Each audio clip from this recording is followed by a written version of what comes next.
Alors, bon après-midi. Donc, j'ai avec moi Elisa. Salut. Et Kesley, Salut. de nouveau. Donc, moi, c'est Virginie. Et nous allons continuer notre discussion sur le livre L'Alchimiste de Paulo Coelho, que vous connaissez déjà. Alors, nous allons parler du rôle de l'amour dans le roman. L'amour est présenté comme un soutien et non un obstacle à la réalisation des rêves. Fatima, la femme que Santiago rencontre dans l'oasis, lui donne la force de continuer son voyage en lui montrant qu'un véritable amour ne freine pas la quête de soi. Une citation clé: l'amour ne vous empêche jamais de suivre votre légende personnelle. Si cela arrive, ce n'est pas le véritable amour. Intéressant. Donc, première question. Donc, on va faire un tour de table. Pensez-vous que l'amour peut parfois être un frein à nos ambitions? Et on va commencer par Kesley. Très bonne question. Donc, pensez-vous que l'amour peut Peut-être parfois un frein. être un frein à nos ambitions? Et toujours, les questions sont complexes. On se demande qui les a... On se demande, Préparé, ouais. effectivement. Bon, déjà, l'amour est un phénomène complexe. Et je dirais que, comme Santiago, des fois, on est dans un désert. On voit des mirages. C'est-à-dire que... Ben oui, des fois, on croit que c'est de l'amour, mais c'est pas de l'amour. Ouais. Donc, le véritable amour, c'est quoi? Le véritable amour, ce serait quelque chose qui vous laisse vous épanouir. Donc, est-ce que cela peut être un frein à nos ambitions? Je pense que le véritable amour, non. Il nous élève. Effectivement, mais là, si on parle de l'attachement, des fois, on confond l'attachement et l'amour. Je pense que peut-être l'attachement, ouais, ça peut être... L'attachement, juste pour faire la différence, hein, l'attachement, c'est quand j'attends quelque chose en retour. Et l'amour a un côté inconditionnel. Oui. Ouais. En gros, c'est ça. Parce que, enfin, des fois, on lit des trucs où on voit des séries, etc., avec des dialogues un peu à l'eau de rose. Ouais, si tu l'aimes, libère-la. Ouais. Moi, c'est ma façon à moi d'aimer. Donc, voilà pourquoi je Tu trouve... libères. Bah, pas vraiment. Pas vraiment. Parce que avant de libérer, il faut capturer. Moi, je capture pas. J'aime de loin. Très capturé, croyez-moi. Effectivement. J'aime de loin. Mais l'amour, ça se ressent. C'est dans ta peau, c'est en dessous de ta peau. Oui, toi, tu l'as bien dans la peau. Effectivement. Je l'ai bien dans la peau. Donc, je pense que oui. Le véritable amour n'est pas un frein à nos ambitions. Mais l'attachement, oui. L'attachement, oui, et tout ce qui vient autour avec la jalousie, l'ego surtout. Je pense que c'est l'ego qui est... Parce que des fois, dans un couple, tu peux avoir quelqu'un qui se dit, ouais, mon conjoint ou ma conjointe est en train de réussir, ou est en train de réussir dans sa vie, et moi, je stagne. Et là, peut-être que... ouais, peut-être Peut-on que parler d'amour, là? justement, on est dans une situation, des fois, où l'ego prend le dessus, ou l'attachement prend le dessus, ou la jalousie prend le dessus. Donc voilà, en gros, ma réponse à cette question hyper complexe. On va enchaîner avec Elisa. L'amour peut parfois être un frein à nos ambitions, d'après toi? Je rejoins Kesley parce que on dit que l'amour n'est pas jaloux. Alors, je pense que je m'identifie beaucoup à Fatima parce que je suis aussi de celle qui va laisser l'autre vivre et qui ne voudrait pas être un obstacle pour l'autre. Et je pense qu'en effet, si ce n'est pas de l'amour, ça t'empêche de vivre. Parce que c'est à ce moment-là que tu te trouves dans le... Oui, je serai femme au foyer pour que mon mari puisse vivre sa vie. Alors, tu te mets ta vie en parenthèse pour que lui puisse atteindre ses objectifs, vivre son rêve. Et toi, ensuite, du jour au lendemain, si ton mari te quitte, tu te vois là, sans rien, tu n'arrives même pas à sortir, tu ne sais même plus comment travailler. comment t'habiller. Et je pense qu'en effet, l'amour n'est pas supposé être ce frein-là. Au contraire, on est supposé s'épanouir, vivre nos plus grands rêves et s'élever l'un et l'autre. Et c'est la différence que Fatima et l'autre fille qu'il a rencontrée plus tôt, qu'il voulait revoir et voulait arrêter sa quête personnelle pour vivre avec cette fille, vivre d'amour et de fraîche.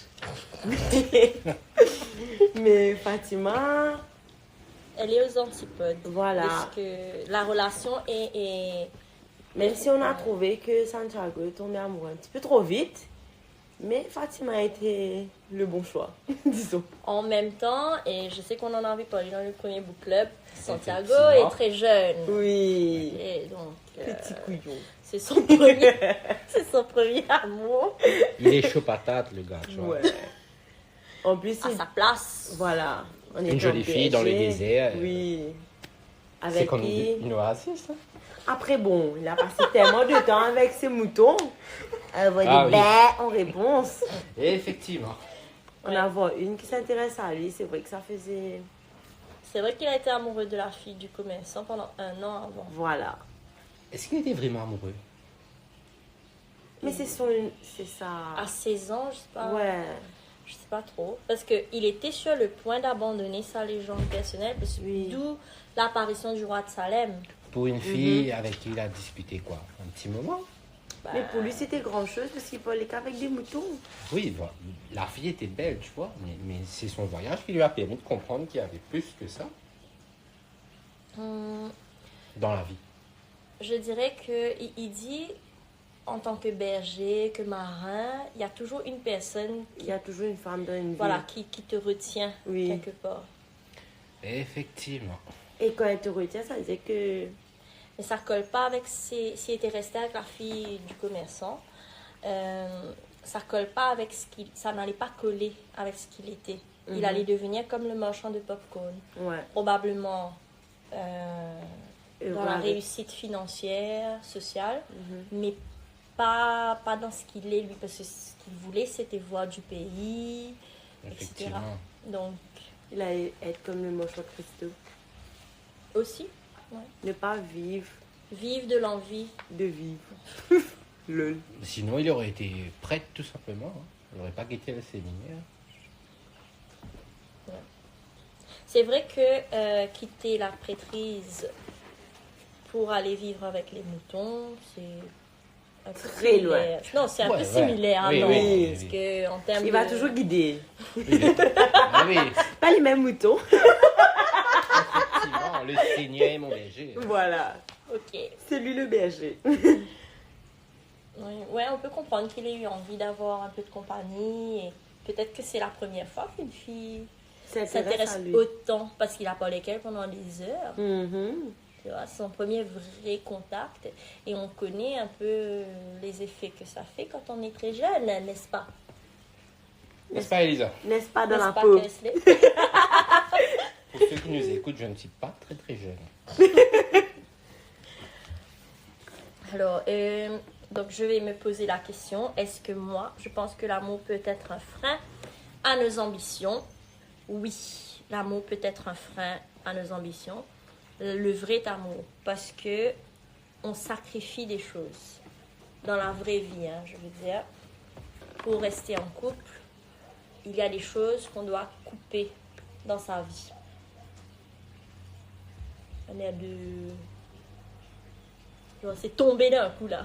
Oui, parce que moi, je connais des couples qui, même si, enfin, pour moi, c'est le vrai amour, mais où les deux sont là élevés l'un l'autre.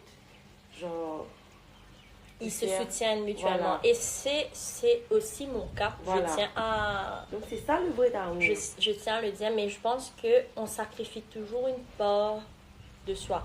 Par exemple, et je vais revenir au texte, parce que là, j'ai fait un parallèle avec la vie, Mhm. mais vous vous souvenez, Santiago ne voulait pas retourner chercher son trésor. Pour lui, il disait, mais Fatima vaut plus que tous les trésors du monde. Elle était suffisante. Et je pense que parfois, quand on est attaché à une personne, on a tendance à se contenter. De On ça. arrête de chercher l'aventure, on arrête de chercher plus loin. Je dis pas, bon, pour certaines personnes qui ont la chance d'avoir quelqu'un qui les pousse, À réussir. comme Fatima le fait avec Oui. Santiago, qui dit, bah, voilà, je vais... Donc, mais c'est rare quand même. C'est rare. Combien de personnes, on avait un intervenant lors du book club qui nous parlait d'un de ses amis qui adorait le sport et dont la femme ou la partenaire, je crois, lui a dit, ouais, ben t'arrêtes, C'est dangereux, etc. c'est dangereux. Elle a de bonnes raisons de le dire parce qu'effectivement, il se mettait en danger. Mais maintenant, il se trouve qu'il se met à grossir, qu'il se plaint et qu'il est... Il est malheureux. Il dit, non, mais c'est bon. Voilà. Donc, parfois, je pense que oui, on se retrouve dans des situations où, même en étant avec la personne qu'il faut, on se met à sacrifier des choses. Et je le vois tellement autour de moi. C'est vrai que j'ai la chance d'être bien accompagnée, mais je le vois autour de moi. Les gens se sentent obligés de sacrifier certaines choses. Est-ce par rapport à l'amour? Par rapport à l'amour, Je veux dire, Mais, on parle peut-être d'engagement, etc. ouais. Je veux dire, moi, je pourrais très bien aimer quelqu'un et ne pas lui imposer des choses, dans le sens que vous entendez, mesdames? on n'est pas ensemble, tu vois. Oui. C'est la cohabitation, peut-être. C'est la cohabitation ou se mettre formellement dans une situation, c'est peut-être ça. C'est pas forcément l'amour. Exactement, parce que si tu prends cette personne-là pas des pieds parce qu'il restait que ça, en même temps, là, C'est pas l'amour. c'est pas l'amour. Donc le véritable amour pour Tu vous, n'as pas trouvé le véritable amour, mais tu t'es dit que c'était le véritable amour. C'est l'idée que tu t'es fait du véritable amour, mais qui est erronée et qui fait que tu dois faire plein de sacrifices. Et dans ce cas-là, et c'est une constatation très triste, énormément de gens n'ont pas trouvé leur véritable amour. Exactement. Effectivement, quand tu regardes les taux de divorce, ça te le confirme. Voilà. C'est triste, vous autres. C'est pas triste. C'est pas triste. Pourquoi c'est triste? C'est triste parce que vivre sans quelqu'un qui t'aime inconditionnellement, Mais ce sont des gens qui vont peut-être retrouver l'amour à 50 ans. espérons, Effectivement, parce que si on revient dans le texte, si Santiago s'arrête et se pose avec la fille du moche, c'est ça, c'était pas l'amour. non, Non? faisons comme ça. Justement, Il s'arrête, il se pose avec la meuf. Et ensuite, il ne vit pas. arrivé 20 ans plus tard, il s'est dit, j'ai tout sacrifié pour cette meuf, ça en valait pas la peine, etc. Donc, je me casse. Et Fatima continue à aller remplir de l'autre côté. Effectivement. Et refait son rêve. Effectivement. Fatima ne serait pas aigrie au bout de 10 ans à remplir la même Non. cruche. Parce que... C'est une fille du désert. Voilà. Elle connaît la vallée de l'eau. Voilà. Non, mais Ok. ce que j'essaie de vous dire, moi, c'est que faut peut-être parfois faire de mauvaises expériences pour savoir que c'était pas la bonne. Ça rejoint Genre, ton... Effectivement, ton parce que premier point. tu restes avec quelqu'un. C'est la première personne avec qui tu sors. Tu te maries. Et vous restez ensemble jusqu'à ce que l'amour vous sépare. Donc, comment tu sais? Parce que aucune relation, aucun mariage n'est à 100% heureux. N'est à 100% libre dans le sens que, comme tu dis, tu vas faire des sacrifices. Comment tu sais que c'était la bonne personne? Tu n'as connu qu'une seule personne. Ouais. Peut-être que avec celui-là, tu étais à 75% heureuse, 75% de liberté, etc. Mais qu'avec une autre personne, tu aurais pu avoir ça à 89%. Tu ne le sauras jamais. Non. Tu ne le sauras jamais.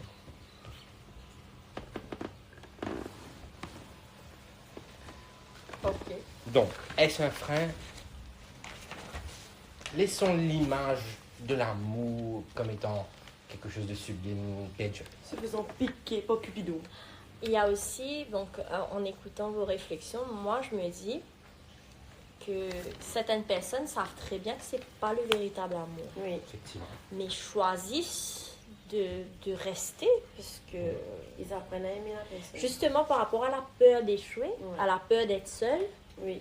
Donc, ouais, je vais vous rejoindre un tout petit peu, parce que j'ai beaucoup trop d'exemples de femmes surtout qui sacrifient une grande part d'elles-mêmes par amour Mais ça, et qui c'est le- meurent comme ça. C'est le propre des femmes. à se sacrifier tout le temps. Oh Dieu, non. Mais c'est vrai. Oui, mais c'est pas non, mais c'est... Tu vois, c'est...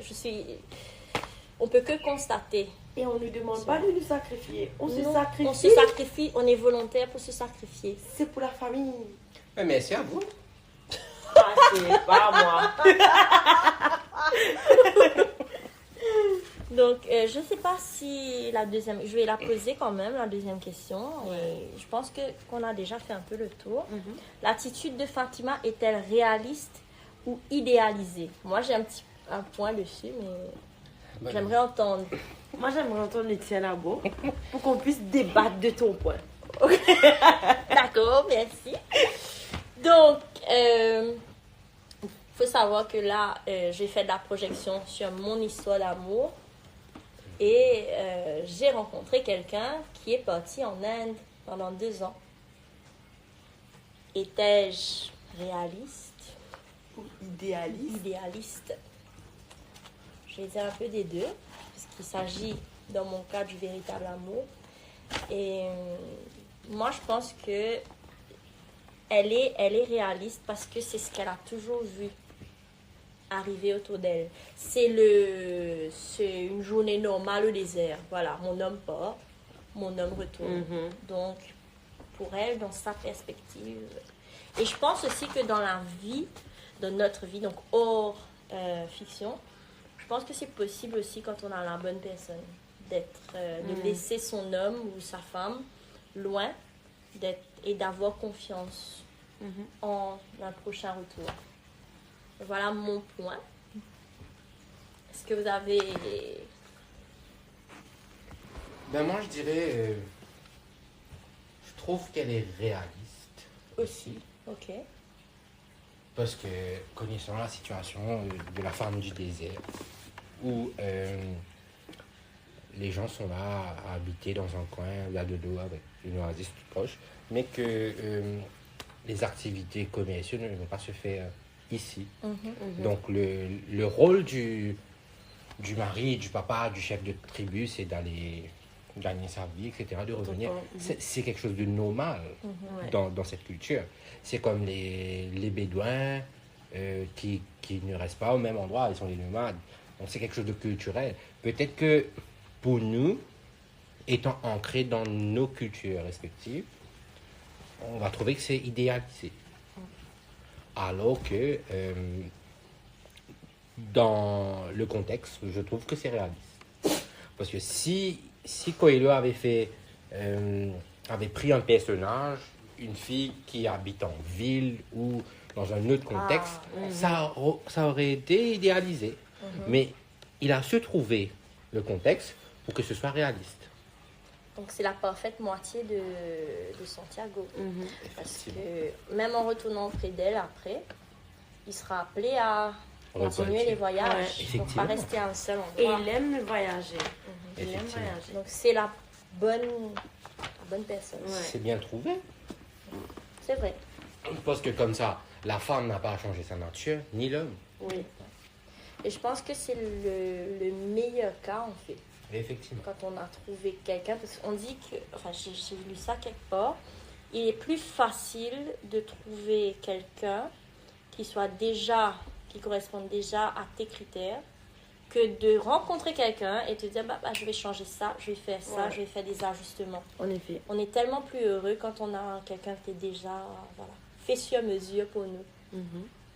Notre parfaite Je moitié. suis à son pied, quoi. L'âme sœur. Ouais. Et tu as un avis, Elisa? Non, je partage bien vos avis dessus. Je suis d'accord que Fatima est très réaliste. Pas idéaliste, mais très réaliste.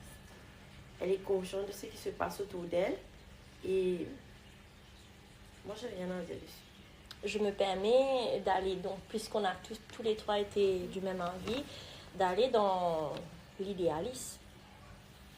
Alors, est-ce qu'il va être fidèle en partant? C'est ce que j'ai pensé en disant que oui, mon père revient toujours et est-ce que ton papa a une autre famille de l'autre côté? Est-ce qu'il a une famille dans chaque ville? Ouais. Parce qu'on te dit que dans chaque ville, il y a une femme qui te retient.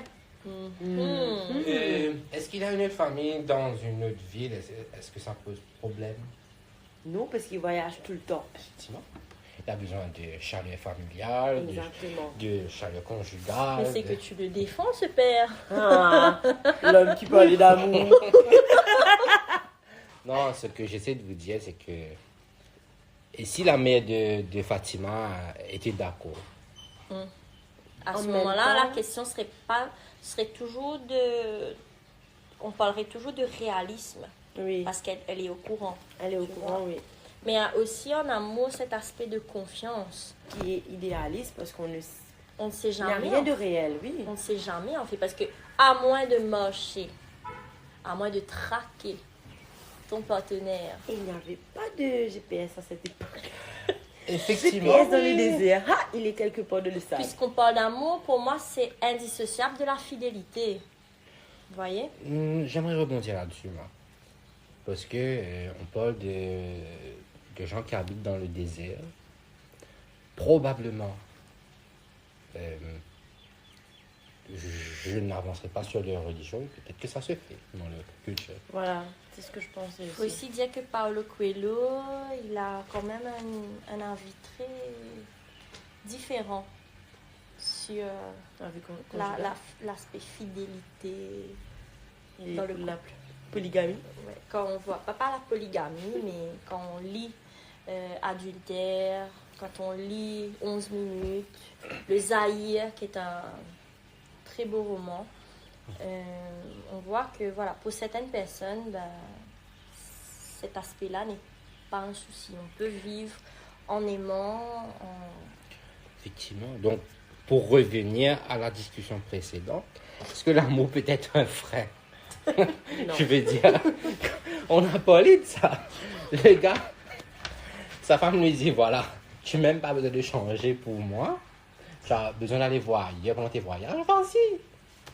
Donc, l'amour ne l'empêche pas d'aller voir ailleurs s'il a envie d'aller voir ailleurs. Et elle regardera toujours les signes pour dire mon homme est là-bas. Oui, avec une Ouais. famille. Ouais. Il est là-bas. Et t'imagines, elle regarde là-bas, il y a un gros nuage noir. Elle s'est dit, ah, mon mec, il a eu la syphilis. Ouais. Enfin, elle interprète les signes. Tu comprends? Bon, je sais qu'on va dans un délire, Ouais. mais pour te dire que je trouve que le côté idéalisé, je suis en train de chercher, je vois pas. comprends. Je comprends ce que vous voulez dire. Moi aussi, ça me...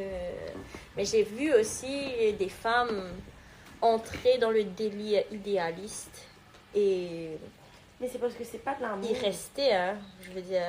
C'est des femmes qui veulent prouver que ouais, avec moi ça va marcher. Mais non. Parce que c'est pas ta moitié. C'est pas ta moitié. C'est pas ton Donc on amour. revient avec le concept de véritable Mhm. amour. Donc l'idéalisme n'existe pas dans le véritable amour. Ouais. Effectivement. Moi, je pense que c'est le véritable amour. On utopise cela. On dit que c'est une utopie. On est en train de chercher. Très peu de personnes vont le vivre. Mais si on le trouve, Bingo. bingo. Je vous remercie. Donc on va s'arrêter là. Merci à toi.